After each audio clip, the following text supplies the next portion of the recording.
let me then take you to what the scene. So we're sitting in our truck, we're getting ready to do our 5 o'clock hit. I see a picture pop up on Twitter, and we realize that on the other side of the White House is a completely different scene. Take a look at this. It's this 30-foot tall blow-up chicken made in the likeness, if you will, of Donald Trump. Now, we happen to speak with Taran Singh Brar.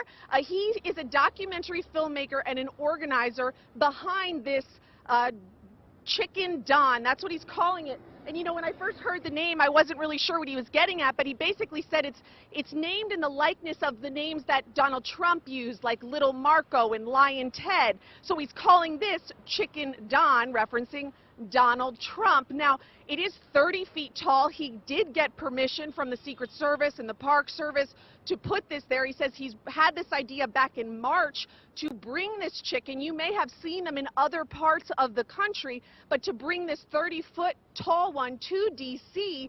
And if you're curious, he has a GoFundMe page. He's asking for $10,000 to help pay for logistics to move these multiple Chicken Dons all over the country. He's only raised $265 of that when I last checked at around 6:15.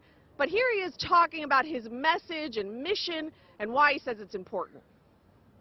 It means that the president is too afraid to release his tax returns, he's too afraid to stand up to Putin, and he's playing a game of chicken with North Korea. And yet he wants a military parade in Washington, D.C.?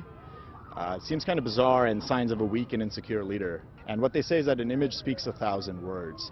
And this image does very well at piercing through and presenting Trump as the ineffective leader he is. It's certainly an image that has captured people's attention on social media. We're seeing a lot of reaction there. But weigh into both of the stories we've shared with you tonight. Your reaction to this idea of basketball diplomacy. The gentleman we spoke with, he compared it to ping pong diplomacy with China.